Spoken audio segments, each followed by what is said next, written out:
Palte, deti z rómskej osady v chminianskych Jakubovanoch pri Prešove takto trávia prvý tohtoročný horúci víkend.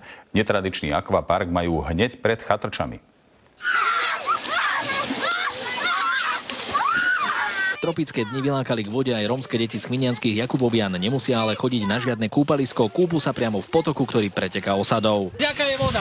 Dobrá! Teplá je voda. Neprekáža im, že kalná voda je plná odpadkov a stekajú do nej aj z plašky z latrín. Super voda. Výborné kúpalisko. A rodičia vedia o vás, že ste tu na... Áno. Tá jak horúcota idú. Môžu vy im, dovolíte. Ideme, Ešte kúpajú. Nie všetci dospelí, ale deťom kúpanie v špinavej vode dovolia.